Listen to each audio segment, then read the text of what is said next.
couldn't see the battlefield, couldn't see the 100,000 Crusaders charging toward him, couldn't see the banners of the Pope, the King, and half of Europe united against his peasant army. Žižka was completely blind, both eyes gone. And he never lost a single battle, not one. In 15 years of war, commanding over 50 battles, facing the largest armies Europe could assemble, he won every single time. The Pope sent 5 crusades to destroy him. 5 crusades. The same church that conquered Jerusalem couldn't conquer one blind peasant from Bohemia. When he finally died, it wasn't from enemy swords, it was from plague, because no army on earth could kill him. This is the story of the greatest military commander you've never heard of, a one-eyed farmer who became the terror of medieval Europe. And when he lost his second eye, he got more dangerous. Žižka was born around 1360 in a small Bohemian village. Nobody recorded the exact date. Because peasants didn't matter. He grew up poor, worked the land, learnt to fight like every man in a lawless age. Somewhere in his youth he lost his right eye, a farming accident, a tavern brawl, a skirmish with bandits. History doesn't know, but from that moment Žižka saw the world through one eye, and that one eye saw things others missed. He served as a mercenary, fought for the King of Poland against the Teutonic Knights, fought for the King of Bohemia, watched how professional armies worked, how knights in heavy armour moved, how they charged, how they died. By the time he was 50, Jan Žižka understood something that would change warfare forever. Knights weren't invincible, they were slow, they were expensive, and they couldn't stop a bullet. In 1415, the church burned a man named Jan Hus. Hus was a priest who said the Pope was corrupt. He said the church had betrayed Christ. They invited him to a council to discuss his ideas, promised him safe passage, then arrested him, tried him, and burned him alive. Bohemia exploded. Hus wasn't just a priest, he was their priest, their voice against Rome's corruption. The Bohemian people rose in rebellion. Peasants, craftsmen, minor nobles, they called themselves Hussites, and they needed a general. Jan Žižka was 60 years old, one eye, no noble title, no formal military education. He volunteered anyway. Within months, he was their supreme commander, and Europe would learn to fear his name. Žižka faced an impossible problem. The Pope declared a crusade against Bohemia. Knights from Germany, Austria, Hungary, and across Europe answered the call.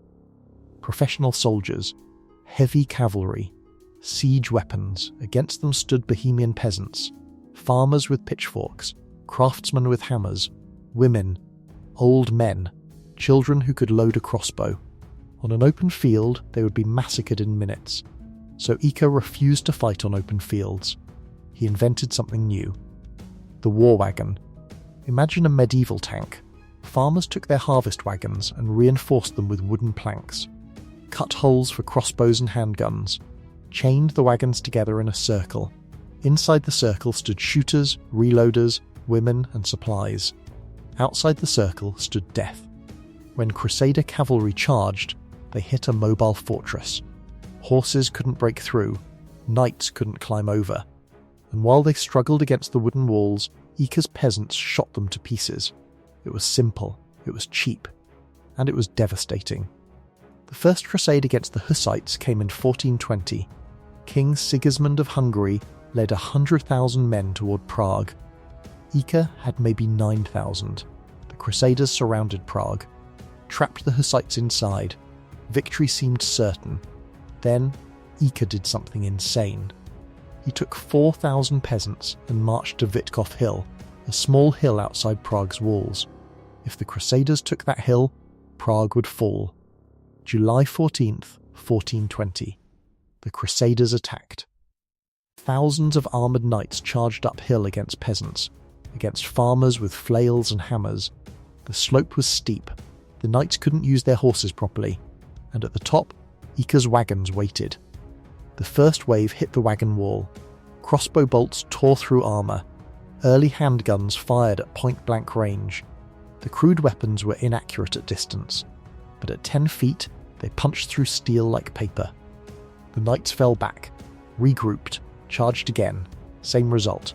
Bodies piled at the wagon line. Blood ran downhill and mixed with mud. By nightfall, the Crusaders retreated. Sigismund lost thousands. Ika lost 30 men. The First Crusade was broken. 1421. During the siege of a small castle called Arb, an arrow struck Ika's remaining eye. Total darkness. The greatest military mind in Europe could no longer see. His men expected him to retire, to hand command to someone else, to accept that a blind man couldn't lead armies. Ika refused. He had his officers describe the terrain to him. Every hill, every river, every forest, every road. He built the battlefield in his mind, then commanded from memory, and he kept winning. Not just winning, destroying. The Second Crusade came later that year. 100,000 men. Again. Ika met them near Kutanhora. He couldn't see the enemy formations. His captains described them. Cavalry on the left, infantry in the centre, artillery in the rear. Ika nodded, gave orders, positioned his wagons by memory alone. When the Crusaders attacked, they ran into a killing field. The blind general had outmaneuvered an army he couldn't see. The Second Crusade was destroyed. By 1422, Europe was terrified of Guernica. Not respectful, terrified. The Pope sent a Third Crusade. Ika crushed it. A Fourth Crusade, crushed. A Fifth Crusade assembled, the largest yet. Knights from across Europe marched toward Bohemia. They heard Ika's war wagons were coming. They heard the Hussite war hymns echoing through the hills, thousands of peasant voices singing as they marched to battle. And the Crusaders ran. An entire Crusader army fled without fighting.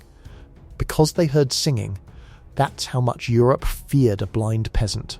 What kind of man was Jan Ika? Brutal. He showed no mercy to enemies who showed none to his people. When Crusaders massacred Hussite civilians, Ika retaliated. Prisoners weren't taken. Towns that collaborated with Crusaders burned. He was fighting a holy war, and holy wars have no room for half measures. But to his own people, he was something else. Fair. He shared food with common soldiers, slept in the same conditions, took the same risks. When he lost his sight, he didn't hide in safety. He rode at the front, blind, trusting his men to protect him.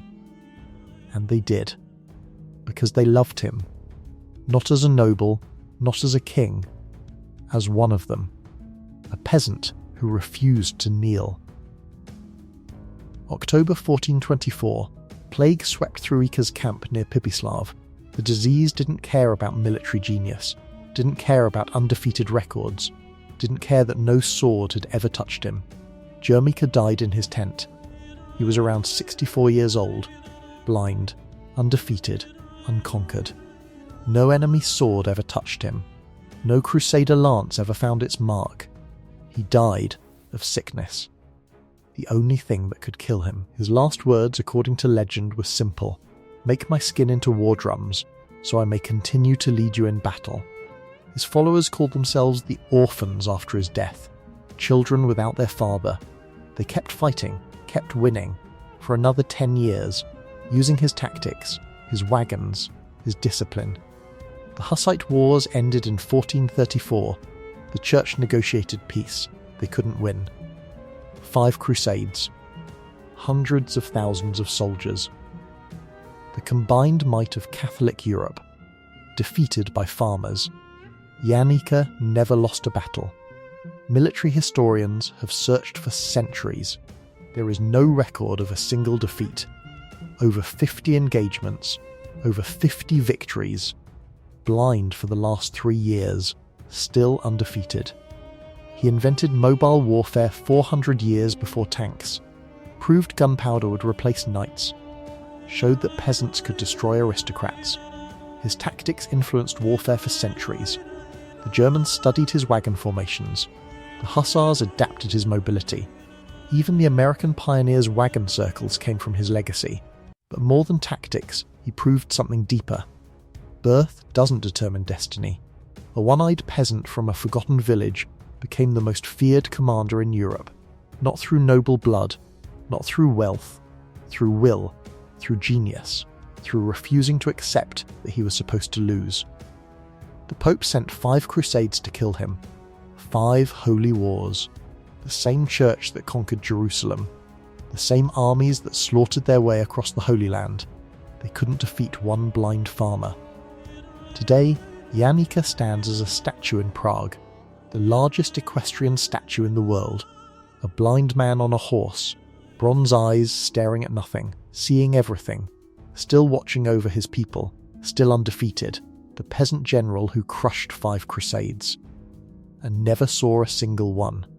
History remembers kings and emperors, men born into power, men who inherited their thrones, but the greatest stories belong to those who had nothing, who started with empty hands and iron will. Jan Žižka proved that one man, with courage and cunning, can shake the foundations of empires. That's why we tell these stories, not to glorify war, but to remember that ordinary people can do extraordinary things. If you found something valuable in this story, consider subscribing. Every week, we uncover battles the world forgot, warriors history tried to bury, and truths that deserve to be remembered. Until next time, remember this: the men who changed history weren't always the ones wearing crowns. Sometimes they were blind peasants who simply refused to lose.